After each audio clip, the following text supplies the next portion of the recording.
Okay, I think we'll make a start and people will drift in as they come. Hello, everybody. My name is Stephen Miller. Welcome to RRR in Conversation With. Today, our very special guest is John Barry, and he's going to be interviewed by Sorcha Ní Cheallaigh. I've just got a few kind of points I want to make. I know you're not here to kind of listen to me rattle on, but so I'll keep it really brief. RRR is a project called Reimagine, Remake, Replay. Its sole purpose, well, not sole purpose, but its ideology is to provide and link with young people and give them opportunities to connect digital technology, heritage, museums, collections, all that kind of stuff. Our partner organizations are NERV, National Museums NI, NI Museums Council, and NI Screen. So many acronyms to remember. I'm going to introduce John Barry, who is here somewhere. Hey John, how are you? I'm grand. It's Friday. We're almost at the weekend. We're all in great form, I hope. That Friday is probably the best day to kickstart a revolution, no? Absolutely. You'll get your intro, a proper intro in a second, I'm sure, because I want to give a proper intro to Sorcha Ní Cheallaigh. Sorcha is one of our fave participants, I guess, on RRR. I think you've been involved for about a year now, and I think the impact you've made on the project is nothing short of sensational. Sorcha is involved in our mental health steering group and helped us curate and coordinate our very first mental health festival towards the end of last year, and it was exceptional. I'm not going to keep talking because I'm kind of really excited to see what you guys do with this. So without further ado, RR in Conversation with John Barry. Hello, John. Hello, so good to see you again. I have an unreal introduction to you written down, if you want to hear. Should I be worried? I have it here that John Barry describes himself as a recovering politician, a Green Party councillor from 2014 to 2018 for Ards and North Down. Also, the location of my favourite National Museums Northern Ireland Museum. Your Twitter bio states that you are a professor of green economics at QUB. You're interested in post-growth economics, sustainability, resilience, and low-carbon energy transitions. But most importantly, you are social distancing from neoliberalism. I love your Twitter. It's so good. It's so and I also cycle a lot as well, folks. I have other interests like these too. Well, it's lovely to see you, John, because we've been planning this for the last couple of weeks, and I think we all wanted to start with a big hello to everybody out in the ether who's out there. We wanted to say hello, and if you can you post into the chat box? The chat box we're going to use to keep it nice and interactive today. And we just want to hear your name, where you're zooming from, and one word that describes how you're feeling today. So I think my vibe would be so, dairy, excited. What about you, John? John, Hollywood, super excited. I'll raise you one. It's like poker here. We're going to keep using the chat throughout the day. Feel free to post as much as you want. Whenever I feel something resonating with me, I like to post a lot of plus signs. Feel free if you're like, woo, I love what John's saying here. I want to hear some plus signs, and I'll be keeping an eye on the chat throughout the day as much as I can. Oh, we've got Chloe from Belfast, and she's giddy. And that's our John Barry in Hollywood, and he's super excited, or as we say in Dublin, excited and delighted. Or to give it its proper term, excited and delighted. That's how you properly say it in Dublin. That's the way. Okay, I don't know if I'll get it, but by the end of the day, we have Sophia and Donegal, she's ready. Niamh and Belfast buzzing. Plus. Oh, Niamh. Emma, Belfast, anger is an energy. Yeah, that's something John's going to be chatting about today. Plus. Love it.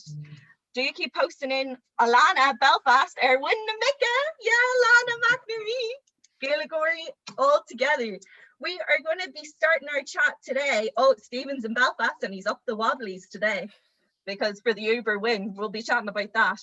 I think we want to start today, especially with a check-in, because John, something you're really on and very like O'Fay was talking about, it was one of the first things that we really spoke about was climate anxiety and what that does to you, like, and does to the individual who's experiencing it. I guess I wanted to start by asking you, what is climate anxiety? I know a lot of people have heard it, they've probably read think pieces about it, but what's your big John Barry? Well, it's really good of you to mention that, because it's an under spoken about aspect. You hear about climate, it's all about government policy or the science, and all that's important, but it's actually about our emotional resonance with an issue. And climate anxiety, it covers a variety of emotional responses. You know, does it get you down when you hear about, oh, I'm fucking fed up with it now. I got Brexit, I've got the pandemic, and now you're going to hit me with the climate crisis. But also it's a sense more particularly, and it's more acute with young people, although people of any age can get this feeling. It's a sense that your future has been stolen. Your future is no longer what you thought it was going to be. And it adds to this sense maybe a dread, where you're not looking forward to the future because it's going to be, much more unstable. But also then, just to add to what somebody said in the chat, there's a justifiable sense, and I think young people in particular should feel justifiably angry because you have done nothing at all to create the conditions that we're now facing in terms of the climate breakdown crisis. I don't think it's my generation necessarily. It's got to do with a thing called capitalism, folks. It's got to do with carbon energy. It's got to do with the structure of our economies. And again, it's something I know we get into so about absolving yourselves, please, of the individualized response.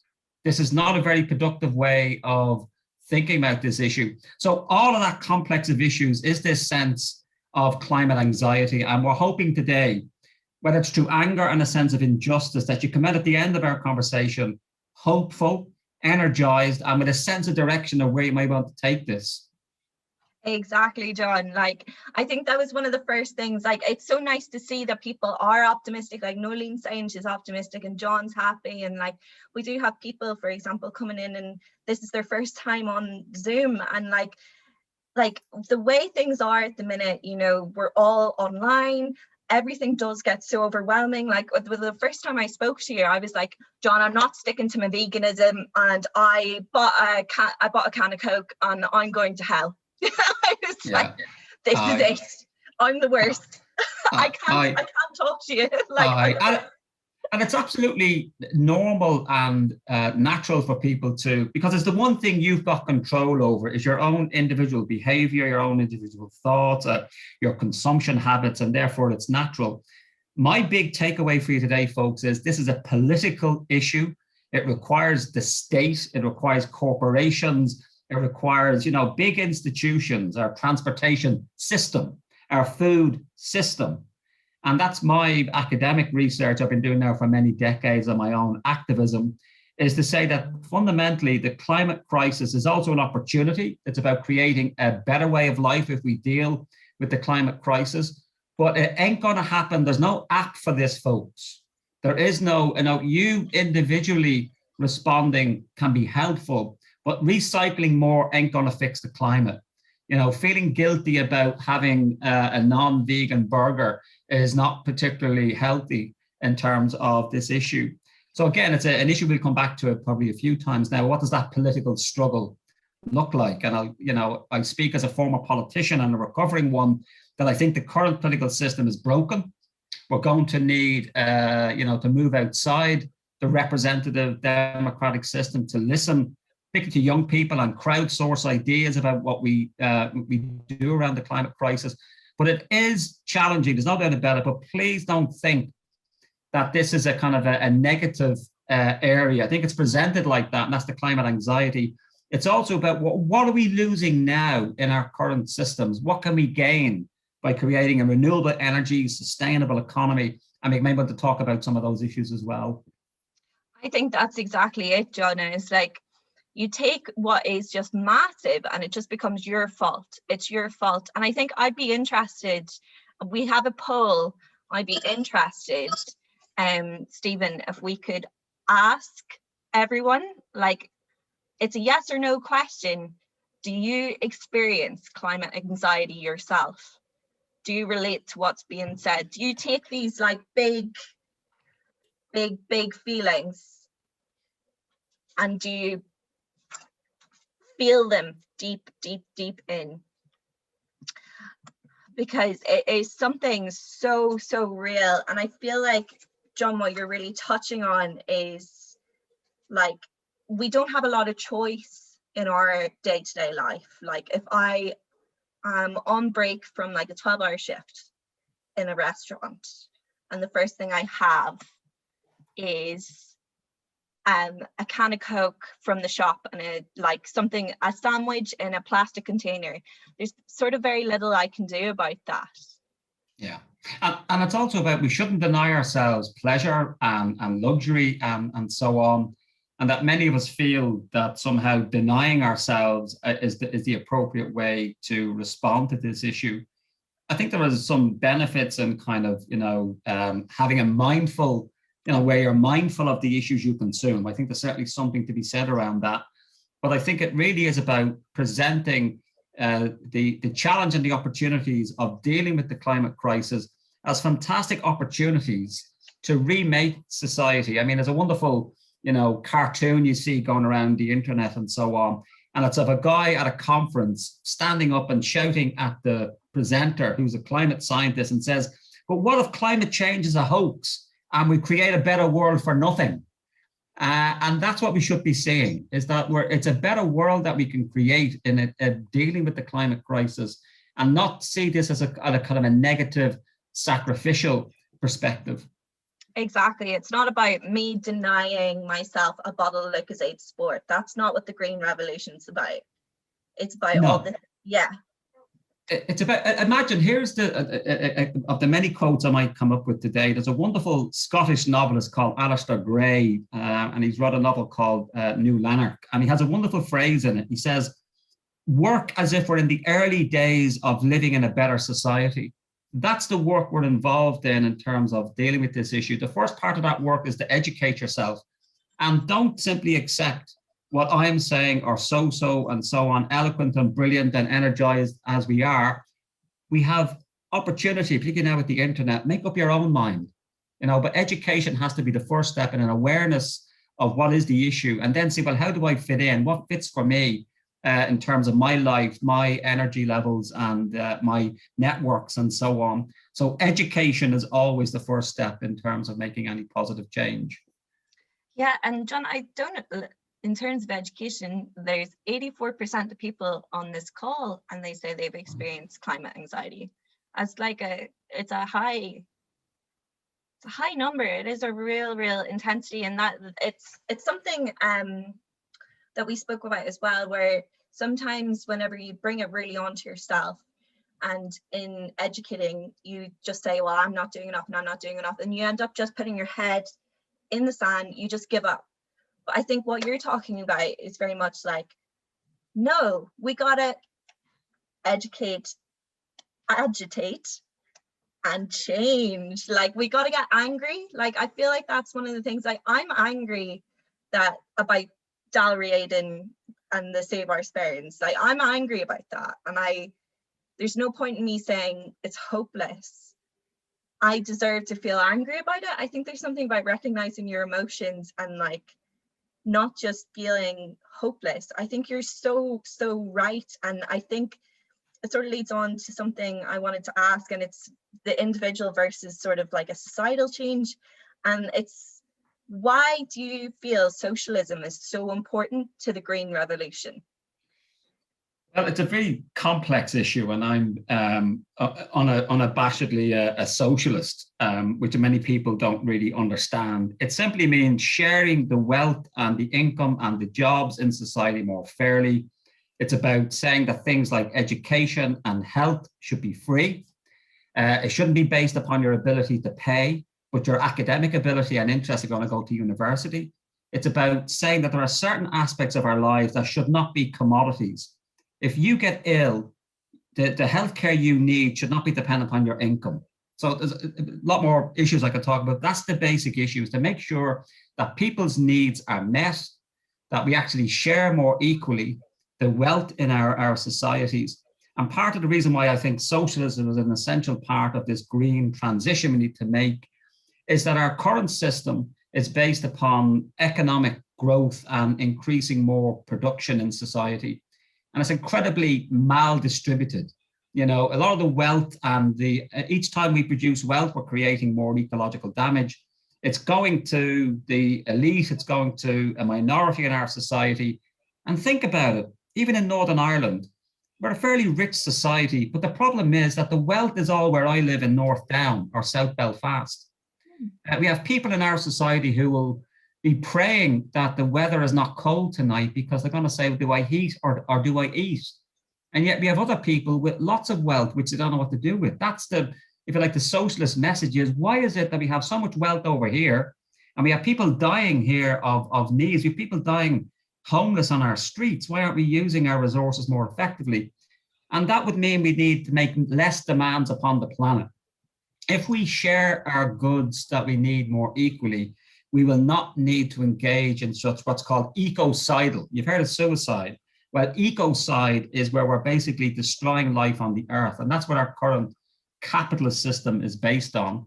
Because I'll just finish by saying it's not only growth and uneven growth that's our problem in our society, it's also based upon burning fossil fuels. So it's the second C.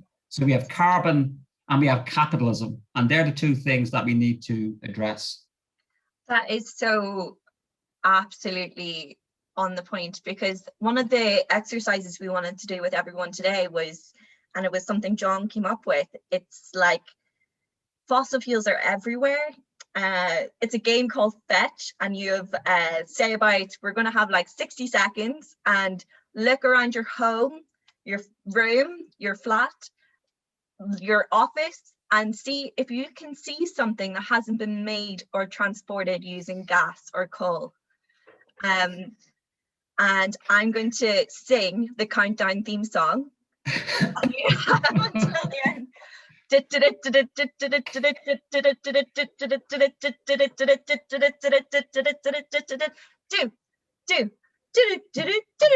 Boom. John, have you found anything? I have. Can you see what I have here? It's air.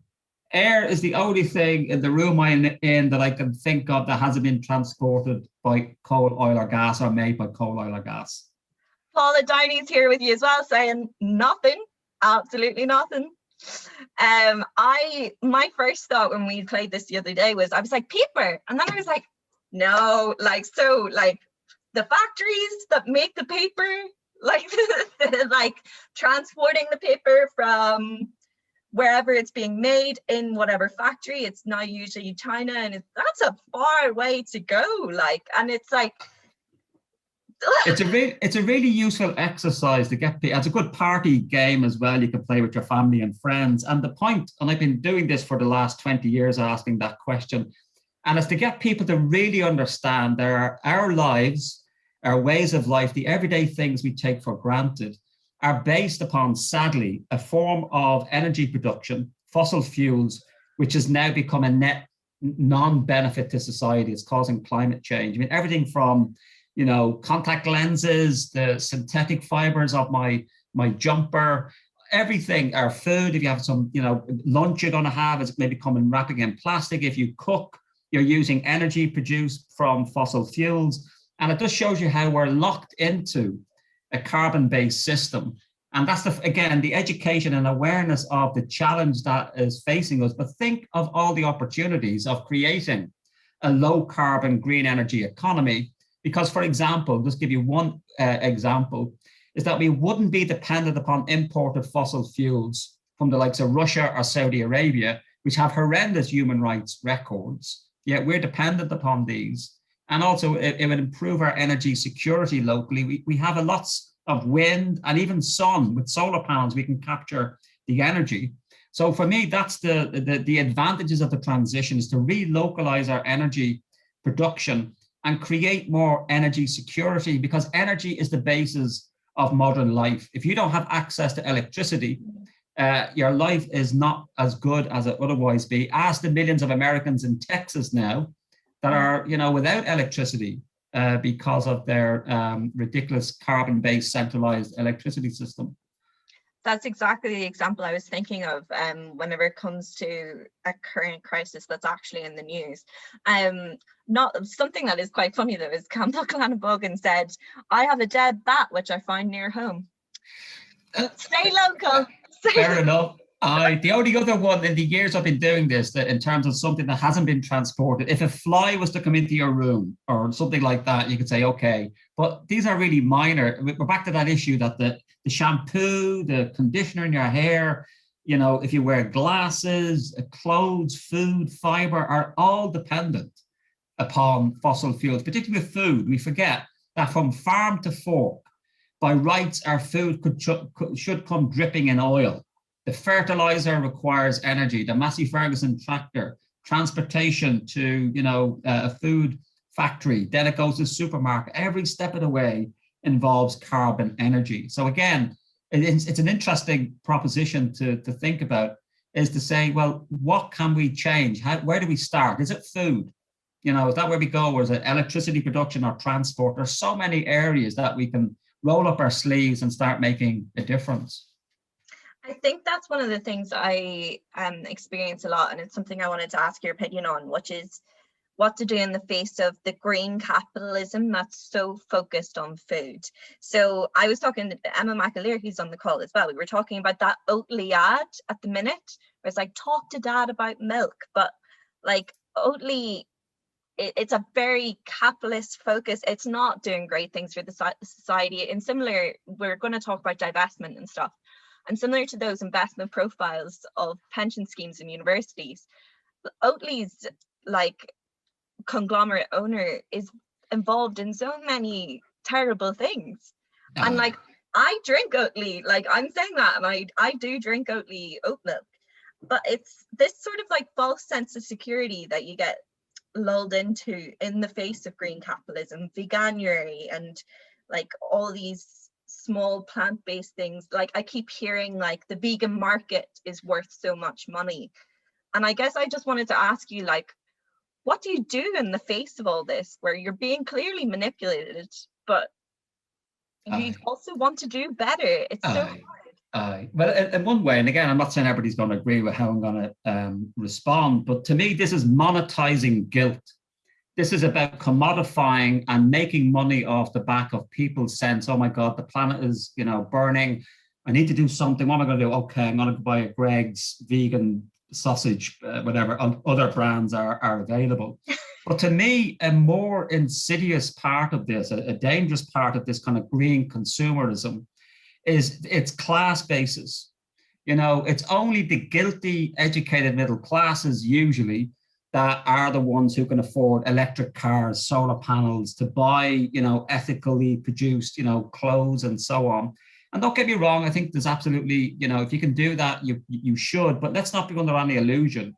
If you're a working class mom, stay at home, you're either on welfare or in a low paid job, how in the name of God can you afford to live this kind of green, sustainable life? And that's a really big problem that we have to, introduce another C.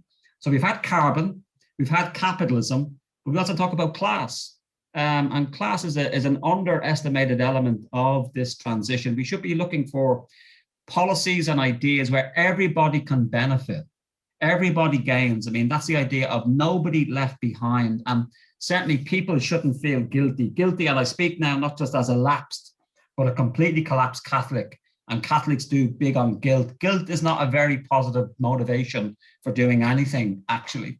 And we need to find positive ways of getting people to change and to see through the green consumerism while even engaging in it. I'm not saying, oh, never go and do these things, but be aware that this is not going to be the full solution. So it's almost like you can justify engaging in green consumerism only if, A, you're aware of it and its complexities and contradictions, and you're also committed to more political action around it. Think about it. Why should we have an economy where we are producing unsustainable, labor exploiting forms of goods and services? Why do we have an economy where children in the global south are effectively indentured, laborers, being paid a pittance to produce cheap stuff for us to buy in the West? And again, I'm not trying to make people feel bad, but that's just the reality of our global system, is that if something is really cheap, folks, when you go to a store and so on, ask yourself, why is it so cheap? And two good things to think of is somebody being exploited, they're not getting a decent wage, or is the planet being exploited as a result of it? And that's the issue of, again, being mindful, being curious, and to satisfy yourself. Again, don't accept just because of my beautiful, dulcet Southern Irish tones and I'm a professor and so on, that somehow what I say is the truth. It isn't. It's my view, informed, I think, by academic analysis and so on. But please make up your own mind. I mean, there's a lovely phrase: trust those who seek the truth, question those who say they found it. And that's a good piece of advice. I'm just typing that into the chat. I've been trying to quickly type down these great phrases that you're putting out, and I'm like, I didn't get it down to put into the chat. So trust those who seek the truth, but doubt those who say they found it. But doubt those who say they found it. I think you're touching on something as well that was a question I wanted to ask as well. Like this guilt that we feel individually, we should be turning it into an anger towards the systems that are failing us. I feel like that's the real thrust that you're talking about here. Like, it's failing us. It's not that we're failing, it's failing us. Like these big factories and like huge wealth, like I'm thinking of fast fashion, which is always one that people my age think about. I feel like fast fashion and food are the two that we're really pressurized on, because it feels like that's where you can really make an individual choice to be better. Yeah. But as you said, like there's many times, and I'm sure a lot of people on the call can relate, you've gone to the shop, the vegan option is like £5. Like I remember once trying to buy a pizza, and it was cheaper to buy a pizza with chicken on it than to buy just a margherita pizza. I don't know why. I don't know why that was. And it's that it is like a huge, like when your back's against the wall, it's like in any situation, you're not gonna splash out that like 10,000. And yeah, it didn't say anything about the conditions that chicken was raised in. I mean that's the point. I mean, there's a reasons why abattoirs don't have glass walls.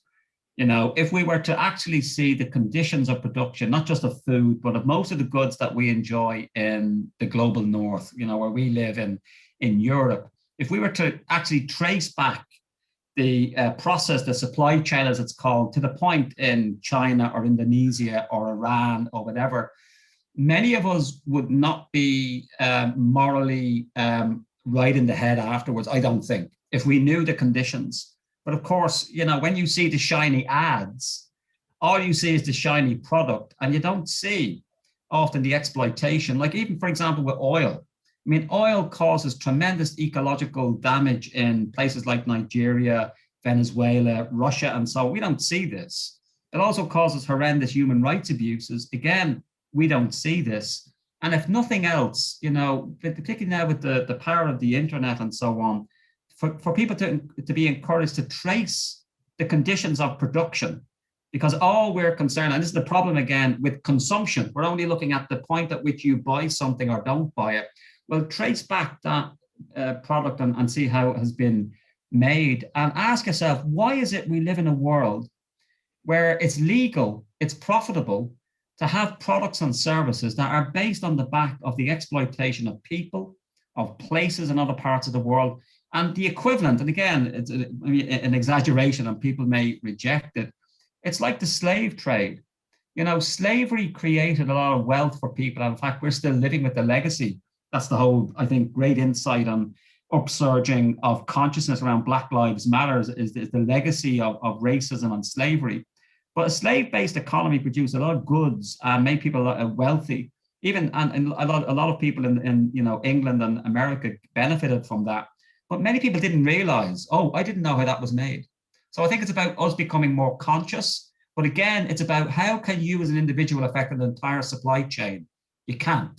That is a job for collective action of people coming together. And it's particularly a job for the state. The state has been derelict in its duty. The first job of any state is to protect its people. And what we have at the moment is that states around the world have not protected their people from the climate crisis. They've certainly not served our young people well. Just to finish in terms of it's not just fast fashion and food that are systems that are problematic. Our education system, where in your formal education system, those of you listening, where you introduce to these ideas, to say this is the current condition the world is in. It's not very good. Here's some of the causes. We're not saying we have all the solutions, but at least educate yourself. I think our education system itself is not fit for purpose. We need to be encouraging our young people to be aware of these issues, to empower them with the tools. They can make up their own mind. Again, I constantly emphasize, I have very strong views. They are not the only views out there. You have to make up your own mind about these issues. So I do think there's an education reform that's needed around this. It's so interesting because on education, you do end up in these systems, and this idea of education, I know one of the questions we want to ask today later is about the role that heritage sites and museums can play.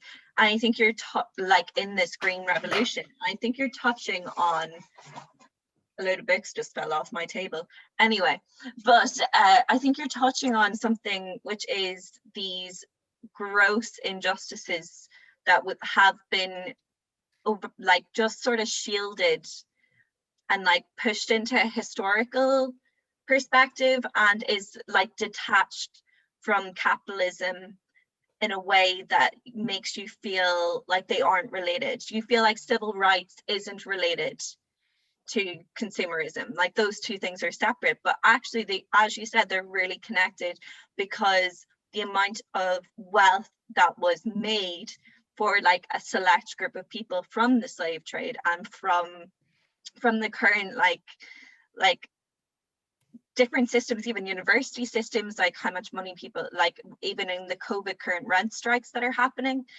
I think it's interesting. I think like, as you're saying, demanding, we deserve to demand better. Like I know in the chat it's saying, you know, like someone has said about how it's cheaper to fly between Scotland and London than travel by train.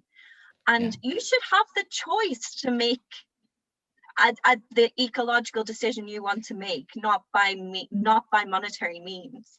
I think that's something that you're touching on that like means a lot to me, and I'm sure a lot of people, that like we are stuck. People are we're pushed into just like receiving and taking what is made most available to us, whether that's Primark or McDonald's or, you know, flying instead of a train. But it's very much like pushed on us and not a choice that we are actively making. No, it's like at either end of the spectrum.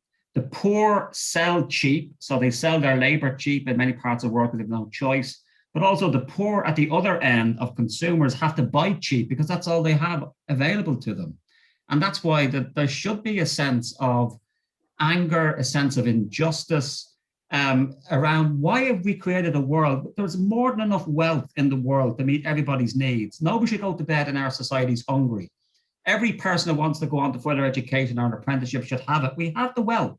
The problem is it is mal-distributed. It's a system that's based in terms of benefiting a minority in society. And that's what makes me a socialist, makes me angry to think just for a personal reflection, I was the only person. I'm from working class North Dublin. You ever see the film The Commitments? That's where I'm from. And I went to university in the 1980s. And I was the first person from my housing estate to go to university. I wasn't the smartest kid in my class. I only went to university because my dad had an accident at work. His income went down, which meant I was eligible for a small grant, which was then only for a year. But how many people in my community at that time were lost that could have been providing great solutions to COVID for, technology and so on? Now, don't get me, they went on, they did other jobs, again, painters and brickies and so on, which we need.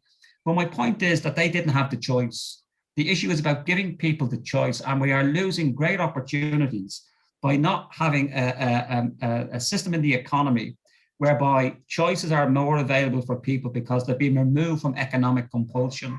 So therefore we can add, if you like, that issue of carbon, we can add the issue of capitalism, we have the issue of class, but also I want to mention another C, just reflecting on what you just said there, so of colonialism. We are living with the legacies of extractive colonial empires, which benefited many of our societies very unevenly. Just look at this, the whole issue about statues around many of our countries, or the fact that some prominent, even within, for example, in Ireland, in Newry, there is a statue to a prominent Fenian from the 19th century, but actually he was a pro-slavery. So he wanted, Irish liberation from Britain, but actually he was pro-slavery. And so it's a very complicated past. And I do think there's an intersectionality of the injustices of colonialism, of racism, of class, are intimately connected with how we deal with the climate crisis. And that means, on the one hand, oh my God, it's even more complex now than I thought at the beginning. But on the other side, it gives you lots of opportunities of where do I fit in here?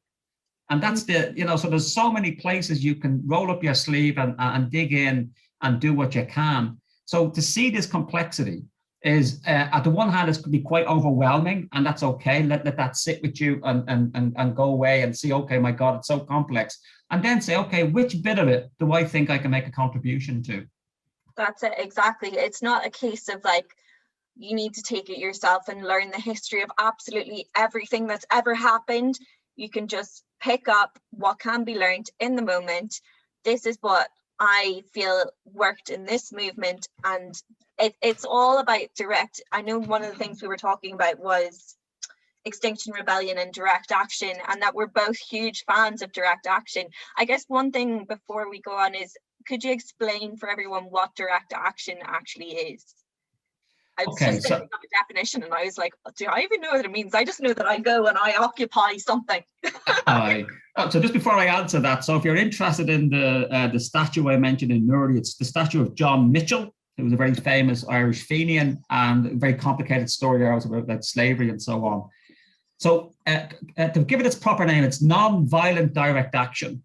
And it's key that it's about going beyond the usual voting, and it's even sometimes going beyond just simply protesting. It's about occupying factories. It's about occupying universities who are continuing to invest in fossil fuels. It's about people with pensions like me. Old people like us have pensions. Is my pension scheme investing in fossil fuels? So a direct action approach would be to, go and turn up to the annual shareholders meeting, disrupt it, try and, get a bit of media coverage around it, up to engaging in actions like, Extinction Rebellion. That's been controversial in terms of some of the actions I think were very counterproductive, like stopping people during rush hour in London from using the tube. Not a particularly smart idea. Disrupting fossil fuel companies or financial institutions. I think that's a much better way. So direct action, in my view, has to be non-violent against those institutions of the state or those institutions of business and corporations that we can identify as being the major causes of the climate crisis. Because here's the reality, we know the names and addresses of those corporations and states who are creating this problem. There's not that many. They meet every year in a place called Davos in Switzerland. This is where the global elite all come together. So the issue is those who are organizing, in my view, the sustainable degradation of our planet, They are creating the conditions for, exploiting life on the planet. They're very well organized. And so the question for us is then, who are against that, how are we organizing ourselves? And one way is through, I'm not saying don't vote or don't get involved in party politics. I was for many, many years, but I really think that that is insufficient to what we're dealing with now. Think about it. Did slavery end because people in the British Parliament said, that's it, we're going to ban the slave trade? Did civil rights, be accorded to people in this part of the world or African Americans because people politely said the existing system is going to give it to us? Did women get the vote just because, again, they politely said, oh, the system, we've made our point, will you please give us our rights? Power never concedes anything without a struggle. Look back in history, and this is the importance of heritage and history, and say, well, how have other changes happened in our society? And it's always a combination of social injustice, mass mobilization, and challenging the existing power structures, whether they're economic or political. And I am absolutely convinced, even more so as somebody who used to be a councillor for many years, that the system is broke. And in fact, you could say, well, it's not broke, it was made that way. It's just not appropriate for the task that we're dealing with. I think that is exactly the thing. Like people feel like, as you're saying, like people feel like they get like direct action fatigue or petition fatigue. Like, interestingly enough, actually on the John Mitchell statue, thank you to Niamh, the legend of Niamh, that there is a campaign by local people to get the statue down and John Mitchell Place renamed. And yeah, so people can get involved in these grassroots campaigns. Like grassroots campaigns, I think people see them as so far away, but like grassroots campaigns always have to start somewhere. The school strikes, like even Extinction Rebellion, it starts with a group of people meeting with a shared cause. And it's like, it is so different. It's such an interesting thing, because I think people talk about all these puzzle pieces do need to work together to achieve the maximum change, but it is so hard, especially with things splintered at the moment, to feel like you can keep doing it and keep signing petitions. People feel like, yeah, but it's just another petition, but really, like, petitions they're bureaucratic nightmares sometimes, yes, but like they're so important to the process of change. Yeah, they are, and you should view these actions as like exercising a muscle. They are forms of you exercising your democratic right. And certainly, if I were to give some advice to people in terms of their interest, well, where do I start? Well, I would say dig where you stand. As you can tell, I'm fond of alliteration. I mentioned carbon, capitalism, class, and colonialism. I'm going to give you 3 Ps now, which can be understood as a way of conceptualizing where you can be as an activist. People, place, and planet. It has to be always about people. Yeah, you can include the non-human world as well. We should be kind to those. That's why, like W.B. Yeats, or I think it was, who said, I like animals, therefore I don't eat them, they're my friends, because I don't eat your friends. So shout out for plant-based diets and so on. But then there's the issue of place. And I think this is a really important issue about we should be re-inhabiting our places where we live, our communities. So it's great that folk in Newry, and they are the appropriate people who should say, well, what are we going to do with this statue? Yes, on the one hand, you could say it's a very important historical figure, but a bit like the Colson statue in Bristol, you could say this is promoting slavery and so on. And it is also then about seeing it ecologically. What are the areas where you live that are being destroyed, whether it's Dalridian in the Sperrins and so on, or a river, the River Fohan in Derry is subject to horrendous environmental pollution, or our beautiful Loch Ness. And a shout out here to James Orr, who's head of the Friends of the Earth in Northern Ireland. He describes Loch Ness as our 7th county in Northern Ireland. I think it's a lovely way of describing it. And yet it's been systematically destroyed. And so the issue is to look around and say, well, where can you, dig where you stand, start re-inhabiting and becoming acquainted with the place, and that includes the people. And that's why I give out a shout out as well, just giving a shout out to James Orr, but somebody who I've been extremely, in awe of, and some of you may have heard of him, is Dara McAnulty, who's a beautiful young author based in South Down, who's written a fantastic prize-winning book called Diary of a Young Naturalist, where it describes him falling in love, being aware of his local area. And I think that idea of place is something a bit like your individual consumer actions. You have a lot more agency in your local place. It's very hard to think, how am I going to change the planet and big systems? But you can do something about a local park. You can do something about your coastline. You can do something about a local river and so on. So my advice would be dig where you stand, connecting people and place. That then helps the other P, the planet. It's always an old green slogan of acting locally but thinking globally. And I think the generation of young people coming through now, certainly from my experience as an educator for the last 30 years, they already had that global consciousness. They already had that sense of connection. But I think often that is not the appropriate stage, if you like, or level to be active at. It's to be much more local. And then again, it's like a muscle. You know, activism is like a muscle. Love is like a muscle. Empathy is like a muscle. And these are the emotional dimensions of what it is that we should be doing. We should be falling in love.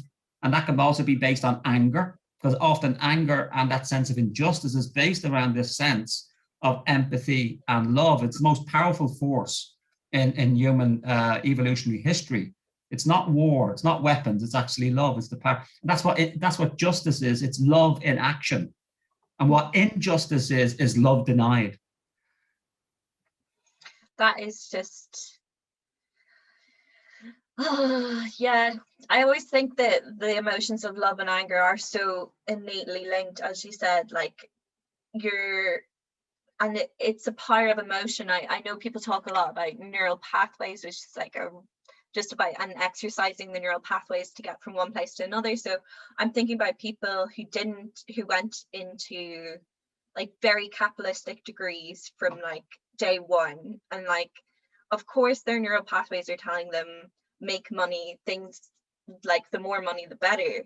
Whereas like I feel like, and it's something we've talked about, which is sort of like this multidisciplinary education system encourages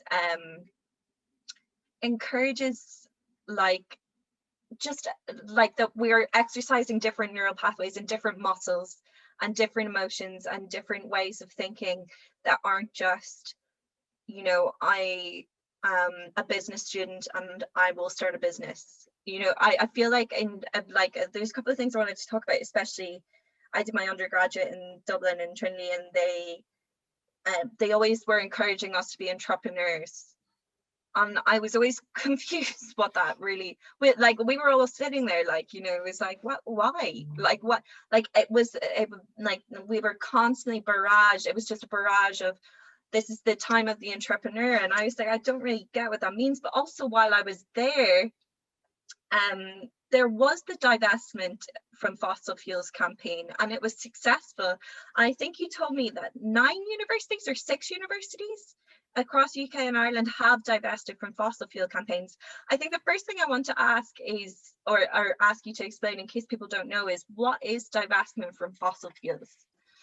So divestment from fossil fuels are essentially trying to look at every big organization, whether it's a university, a pension fund, even governments themselves will have investments in, you know, various activities to make money and profit. And divestment is about looking at, well, what are those investments of an organization like a university in terms of have they been invested in the extraction of oil? Are they invested in the arms industry? So it's not just about environmental, so there are other ones as well. And it is about saying, well, if it's wrong to burn the planet, surely it should be wrong to make money from the burning of the planet. And also it's a real contradiction for an education institution like a university that, you know, of which I'm a member, and I teach, you know, climate action, climate justice, and yet my own university, Queen's University, is still invested in fossil fuels. It's just something, it's not right. You know, but there is good news that, you know, you mentioned there, it's about 10 now at this stage that have divested, and including other organizations like the Church of England. Certainly, I think, you know, there are other organizations that are also looking at this. And so that it's about essentially withdrawing the money that we're currently investing in wrecking the planet And we're going to use that then to invest in renewable energy, invest in insulating people's houses. So it's about divest to reinvest. That's the whole point of it. Yeah, it's such a brilliant movement. Like, it, especially just, it's almost like a mini socialism of like, okay, this money is being misused. I want to use it properly. And that is brilliant. I think one of the things, we were talking a while ago about multidisciplinary education. I think the main issue we've spoken about is that it was something you brought up and I thought it was so interesting. And it's this idea of like, you don't study economics. I feel like a lot of people, like coming from heritage backgrounds, like and arts backgrounds, like, no, I didn't do a module on economics. Maybe I should have done a module in economics. It wasn't offered to me, but it's this idea that I should be excluded from the conversation, and my opinions and lived experiences need to be excluded from the conversation because I don't know what I'm talking about. I know that was something we spoke about, and I guess, I just wanted to lift the lid on it because I loved what you had to say. I remember you called it something like, it's a little bit like it's almost, I hate to use the fascism word, but it's a bit fascistic. Yeah, well, it is connected in a way, economics. I'll describe what I mean by that and how powerful this particular discipline and knowledge is in our society. But it's connected to your feelings of, I think I'm glad to hear that you were kind of reacting against that entrepreneurship being pushed upon you in your studies, is that they are both connected. I mean, a lot of education today is about giving people the skills to become workers or entrepreneurs, to make money. You know, the skills around being an active citizen, the skills to be a poet, the skills to, you know, be creative in a different way. That kind of, yeah, of course, we're not against that, but really, if you want to be really successful, you've got to go into business and so on. So on the one hand, you could say, well, okay, let's take entrepreneurship. Why can't that be around worker cooperatives? Why can't that be around non-individual ways of being a wealth creator? Because the model of the entrepreneur is like that ridiculous notion of that other beardy idiot, a bit like me, Richard Branson. You got to be this, you know, individual, or Elon Musk. And that's where actually the Marvel character Iron Man comes from, folks. There's a lot of, you know, not too subtle messaging going on there in terms of it. The whole Marvel franchise, by the way, is an anti-state. You know, it's an anti-socialist propaganda. And that brings me on then nicely to economics as a form of propaganda. Is that the way economics is understood, whether you listen to the radio or see it in the newspaper, or if you're taught it in secondary school or university, you're taught only one form of economics, and that's capitalist economics. And it's basically a form, in my view, of ideological indoctrination. It's a bit like if you lived in an authoritarian regime and you were taught a particular way of loving the great leader or whatever. But it's no different than my view. And again, I'm being provocative, partly just to provoke people, and also provocation is when the truth loses its temper, is that the way economics dominates our societies is so subtle. Like, for example, in the artistic world, it drives me demented. Why should art have to justify itself by its economic return? Art exists for its own sake. It's part of living in a civilized society. And yet you see the public debate of the Arts Council, or even in museums and so on. It's all about, you know, getting to the bottom line. And to me, that completely misunderstands what it is, the nature of those activities. Education, folks, should not be seen as a business either. Education stands on its own. It's not about whether or not you become an entrepreneur and so on. It's about, have you become, you know, enlightened? Have you come to, you know yourself better? Are you able to distinguish between truth and false, and particularly in this age of fake news and so on? So I could give you a whole lecture, because it's part of my academic interest, is the ways in which capitalist economics has infected education, infected our health system. So we have to have privatization. It's infected our government system, which is all around, based upon the logic of this capitalist economic system. And I think we have to look at feminism. There are feminist economics. Does anyone ever, kind of question, why is it the unpaid work of women never gets included in our gross domestic product? That's the official measure of economic growth. Have you ever wondered why, the chief executive of many corporations what is it worth to that corporation that they're toilet trained? Think about it. You kind of say it's just ridiculous, but it's not. That's been a free labor, mostly given by the mother. And that's where our language comes from. That's where these basic rudimentary social skills, including toileting, the market system did not create that. That was created on the free labor of mostly women. But did a woman get a check from Coca-Cola or Google and say, listen, thanks very much, Mrs. Murphy, our chief executive knows how to speak and is toilet trained. There's $1 million or euros. No, why? It's work. It's valuable. It's needed.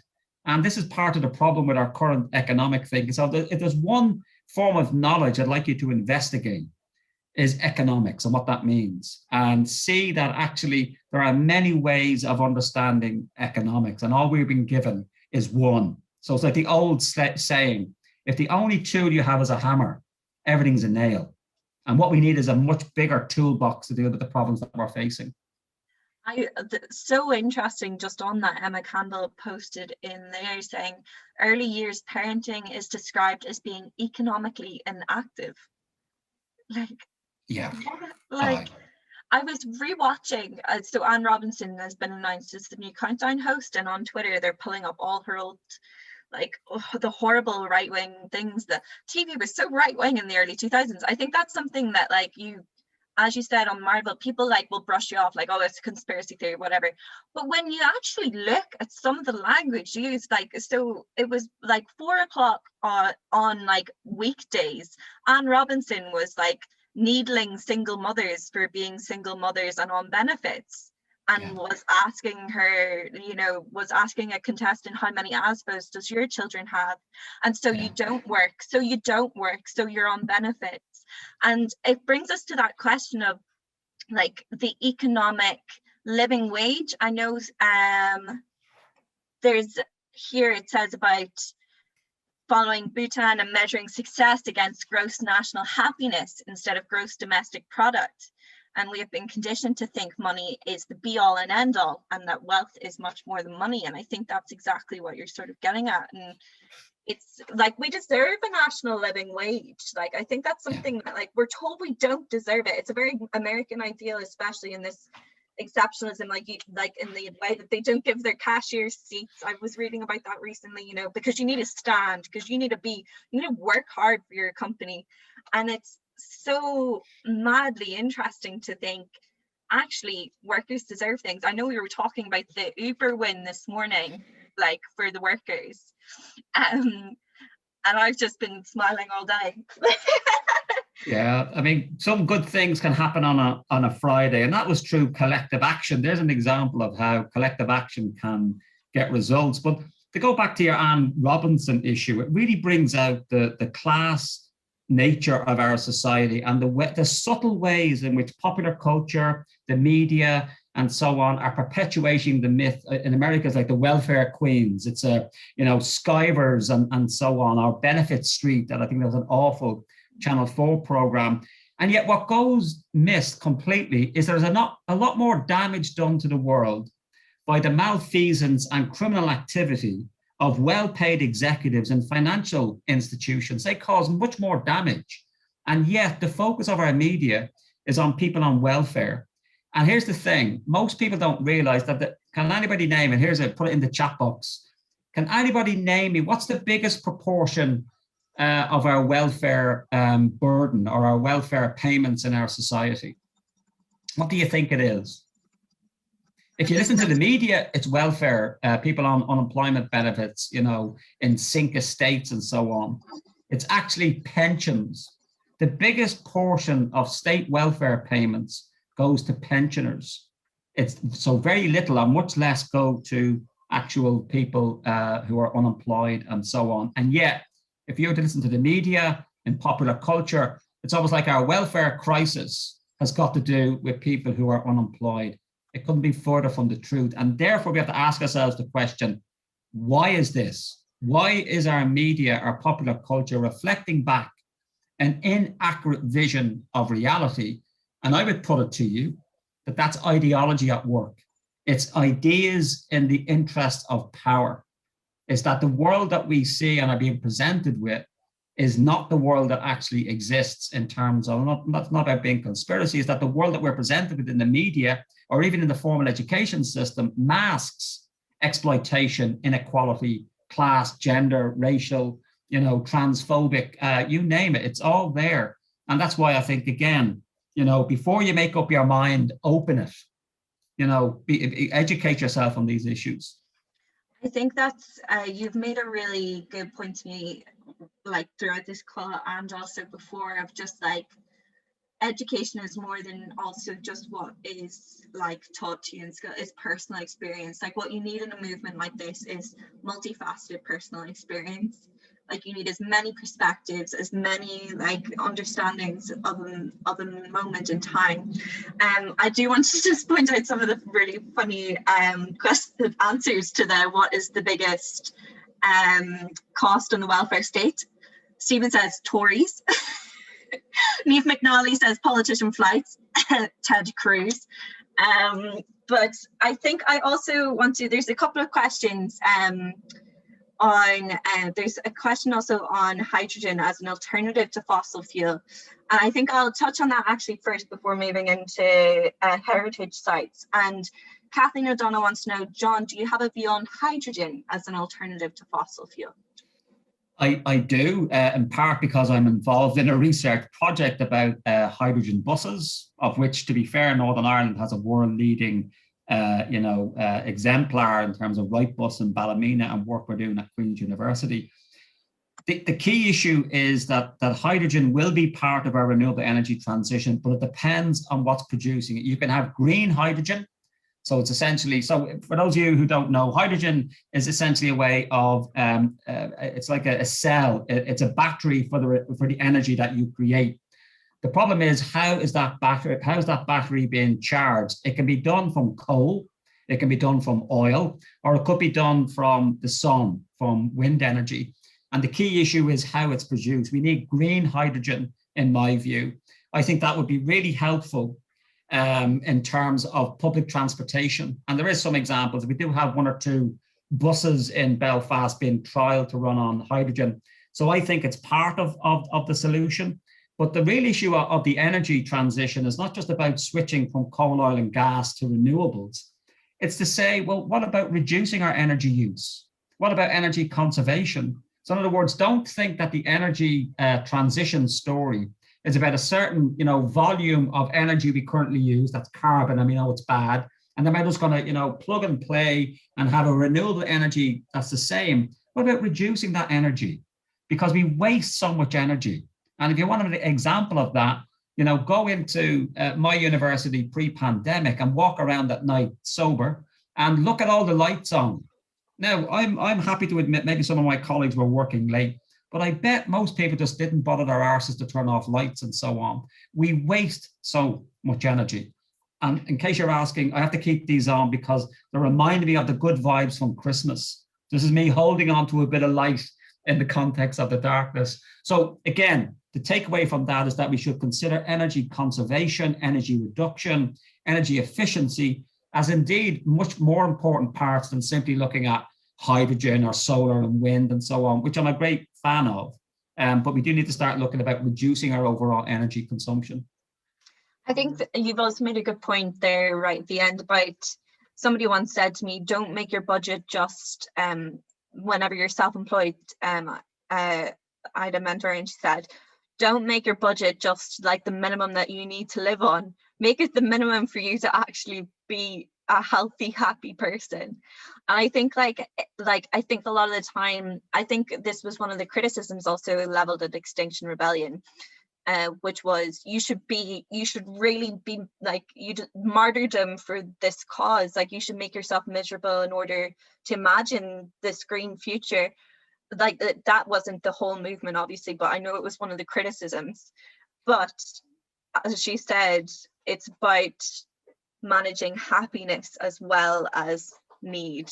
It really is, and the green movement, of which I've been a member for many years, should hang its head in shame in a way for presenting a kind of negative, sacrificial view of what a green. It's about I can't fly, I can't eat red meat, I can't drive my car, and so on. And so it's been presented both by the media, but also by activists themselves in this kind of negative way.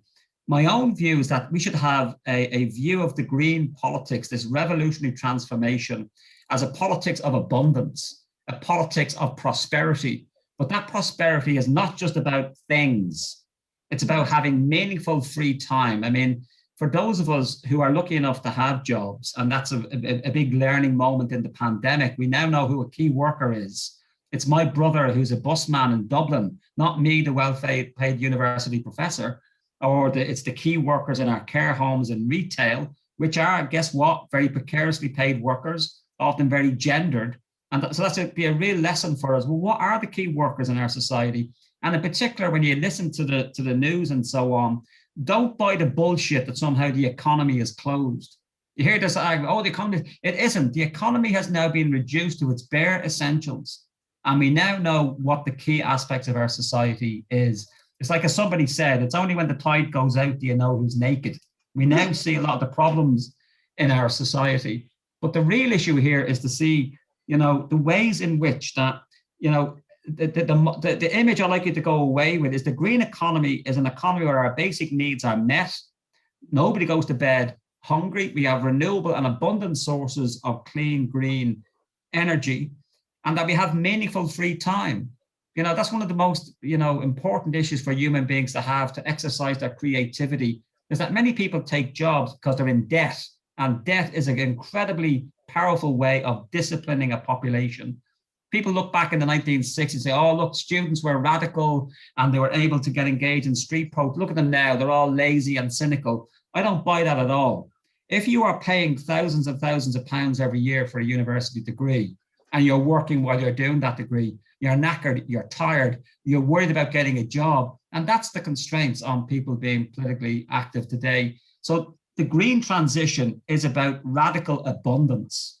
It's about making sure there's enough things being created, and it's a much more rational way when things are collectively created rather than having a competitive marketplace and so on. And the real issue is, the real benefit of this coming decades of this transition is to have a society where we have enough meaningful, you know, free time. It's not about being unemployed, it's about meaningful free time, and we have it. I mean, think about it historically. Why is it that every major technological innovation we've had has led to less people working more rather than more people working less? So let's look at job sharing, a 3-day, 4-day working week. These are the types of things that we should be looking at. That's a much more, I think, positive attitude than the kind of negative, sacrificial way in which this green transition is often presented.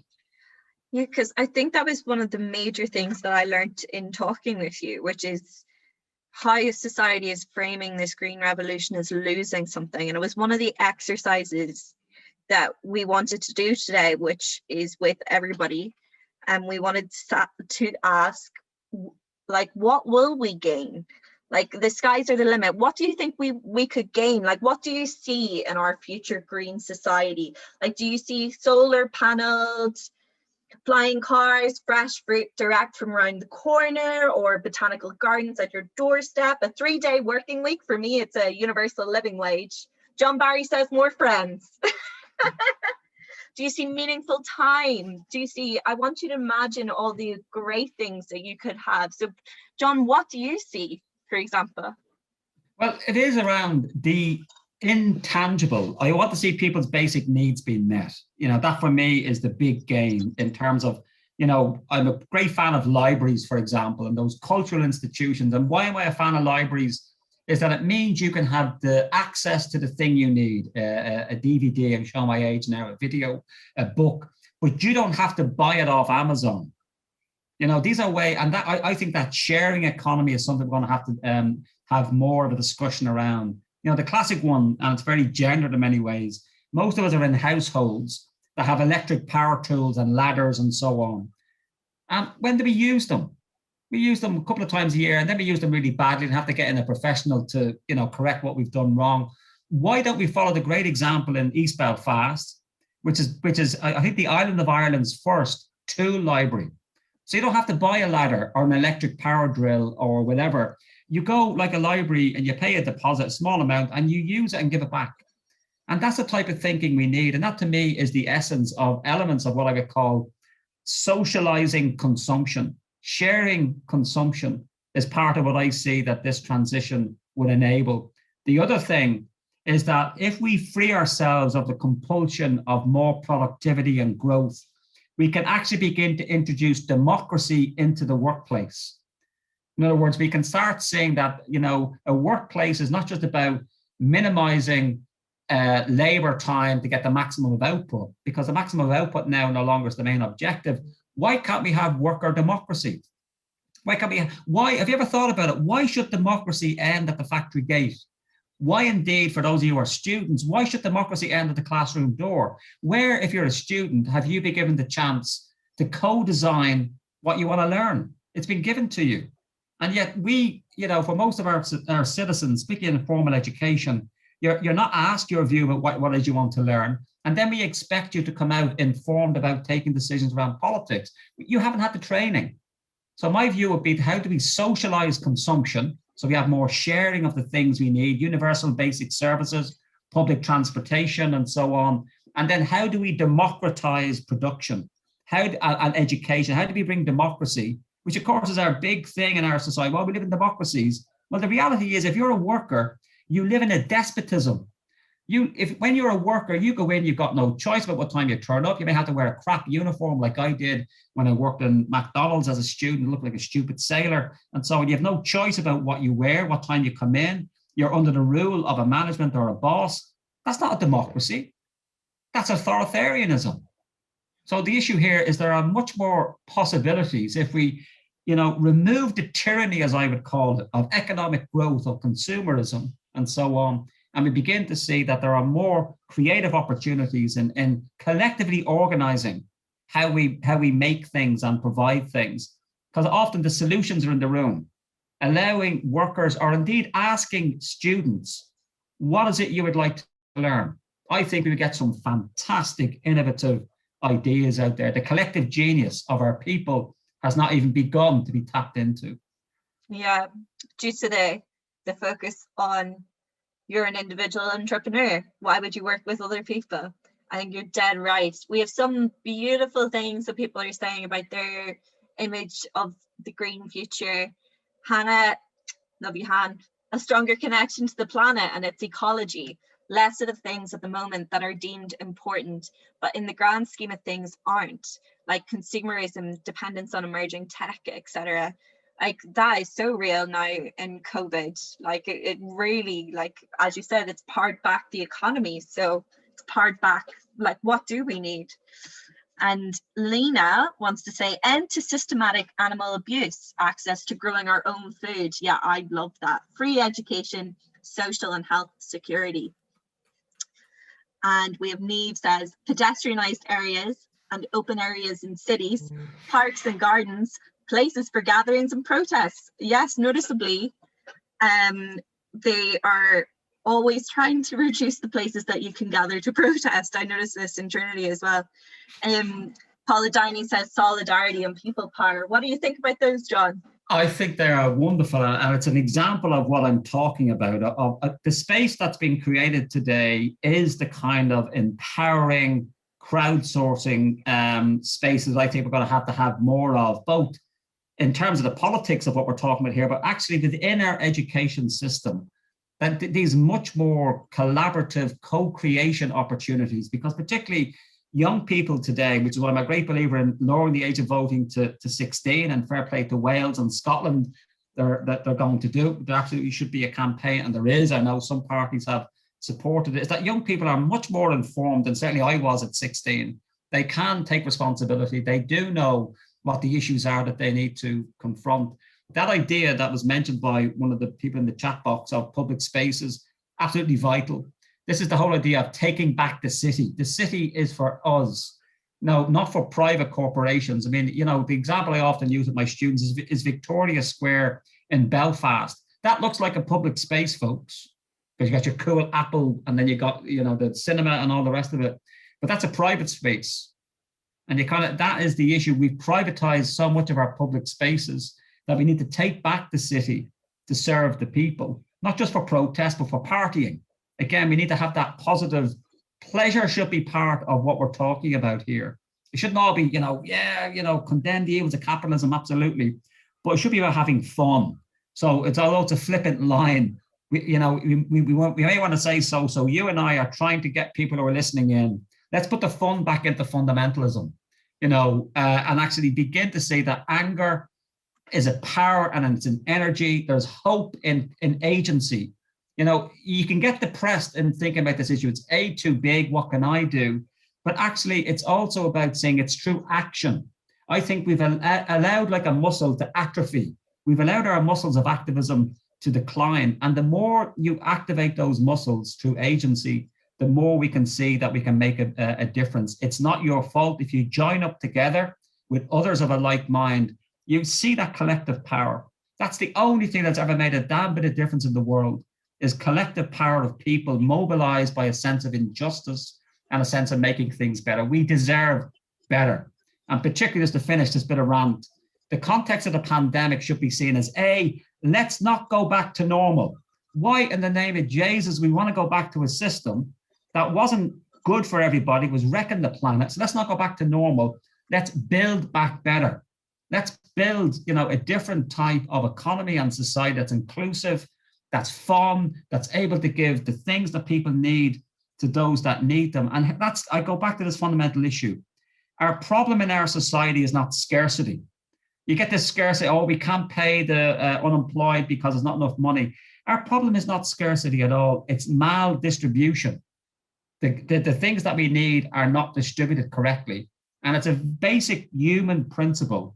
Surely we would all agree that you meet somebody's needs first before you fulfill a luxury. Meeting people's basic needs for food, for love, for shelter, for companionship, they are much more important than the luxuries that are promoted to us in our advertising, consumer society that we live in. I think that's it. We deserve better, John. I'm aware of time, so I'm going to invite Stephen back to open the floor, if that is okay. Are you ready, John? We've got a couple of questions. Deadly. Get your helmet on. That's been amazing. Like 60 minutes of listening to you guys, and my hat just appeared on my head. Like it is. I am ready for a revolution after that. Yeah, I think there's a few questions we've got. I know we are short of time, but it'd be good to get people's questions addressed, as many as we can. Sorcha, if you want to. Yeah, we've a joint question. Sophia has raised it, and Emma's raised it in the Q&A function. People being already active, but they want to be more involved, and what groups they can create or join locally to organise for further change. I mean, where do you start? Because this issue is so big, it's a bit like water. It flows into everything that we do. For example, if you're a member of a faith community, well, what would Jesus drive if you're a Christian? And so, or Muhammad, blessed be his name. If you are living a life based upon faith principles, that's usually around stewardship of God's creation. And are we doing a good job of it? So what is your faith community doing on this issue? If you're a member of a sporting organization, whether it's a GAA or football, well, what are they doing on this? Because they are very powerful in our communities about, getting people to think in a different way. Never mind their actual use of food, of carbon, of energy, and so on. It's also about saying that there are, political organizations, lots of political parties, and so on. I'm not going to promote any particular one, but the Green Party is the one you should go for. But the issue is seeing, where can you make the most difference? What about your school? Many schools are eco schools, and I think that's a great idea to get the green flag. But are they really training grounds for what I would like to see of giving people the knowledge about becoming active citizens and so on? My own view, and again, it's controversial, I've not been controversial enough. I think all our young people, by the time they graduate from secondary school, should know how to organize a non-violent protest, should have the skills to be an active citizen. They're not being. So there's another, issue that you can get involved in. There's also fantastic organizations. I already mentioned, Friends of the Earth here in Northern Ireland, who have done a lot in terms of protecting places, whether it's the Sperrins or Lough Neagh and so on. There's a wonderful new organization that's pushing in Northern Ireland for a climate change bill. In case you didn't know, we're the only part, I think, of Europe Northern Ireland that doesn't have its own climate change legislation, which is a major problem. So there's an organization, a coalition of various environmental groups called Climate Coalition NI. I answered somebody in the question around this. So there's a whole range of organizations, faith, political, youth groups, educational institutions. And I even think, everything from the Orange Order, the Queen's University Belfast, the Belfast City Council, to the Belfast Health and Social Care Trust, they all have a role to play. Because again, these are big institutions that individuals are members of that we should be lobbying and putting pressure on. And for those of you who will have to vote next year, we'll have an assembly election around about May in 2022. Well, when these politicians darken your door, don't run away and watch Coronation Street, although I can understand that's your go-to response. Go and ask them, say, what are you going to do about the planetary emergency? What are you going to do about making our food system so that we're helping local farmers and we're not, engaging in horrendous animal rights abuses and so forth? So there's always opportunity, or indeed, if you want to, and it's just one of my, pet, it's not quite a pet hate, but it's a guilty pleasure, texting into the BBC to say, why are you describing it like this? Because if you actually listen to the mainstream media, you kind of come away saying, why have you described environmental issues in that really negative way? Why have you just given a platform to somebody who's a climate change denier, Sammy Wilson in particular? So use 81771 to text in, and it's good fun, and it's great when you hear your name being read out as well. So everything there you can do. Use your phone, use your voice, and particularly use your voice. That's the most important thing you can do. But before you do that, as I said before you make up your mind, open it. I think that's really big on the sky's the limit. You can get involved as little and as big as you can, and being a pain is nothing. As Emma Campbell said in the chat, be a pain in the arse as often as possible.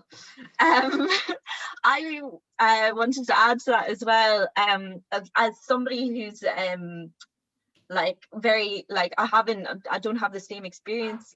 It's been very I've gone into grassroots movements via social media. There's a lot wrong with it, but you can easily get in touch with nearly anyone and start something very easily. Most groups, I assume Climate Coalition and I have a Facebook page. Yeah. Throw them a message. That is the brilliant thing, isn't it, John? You can just now throw anyone a message. I can throw you a message on Twitter. Yeah, but this is it. And also, don't criticize the media. Be the media. We all have a lot more digital presence. Don't get me wrong. We cannot substitute that for actual boots on the ground and people on the street and that type of activism as well. But as a way of creating a sense of community with others. And a word of caution, and this is what I just to refer to what you mentioned there, so in terms of some of the downsides of social media, is that we end up in little bubbles. So we're only with all the people we love and we all feel the same. I'm against that view. I think we need to expose ourselves to those with very different. Now, I know it's difficult, particularly when you get gobshites and they're horrible, they're homophobic, human rights abusing. That's when you say, sorry, you're away. But there are people whose views are very different to yours. And it's important to listen to that and to take on board and respond, because that's part of what's gone wrong in our democracies and societies. That we have dialogues of the deaf. People are speaking past each other. That's the problem in America and why it's so broken. It's that people are not speaking to each other. So if you're on social media, do try and include those whose views are very different. We all have an old uncle or aunt who's got the most horrendous views, and you see them once a year at Christmas. Well, of course, it's all pre-COVID. Now, I think there are ways we can gently say, sorry, Aunt Lily, Hitler wasn't a great man, really. Do you not know? This is from my own personal family history, give you a sense of what was going on in the Barry household in Dublin in the 1980s. But we should listen respectfully to those that hold very different views and respectfully disagree with them and say, where's your evidence? That doesn't make any sense. And without slagging them off, that's the problem in our society. It's a very male way. We personalize the issue too quickly. And we need to play the ball, not the player. And to go back to the shout out to Emma talking about being a pain in the arse, you've actually just channeled George Bernard Shaw, who said this. He said, the reasonable person adapts himself to the world. The unreasonable person adapts the world to themselves. Therefore, all progress depends upon the unreasonable. So we need to be unreasonable. And super intersectional.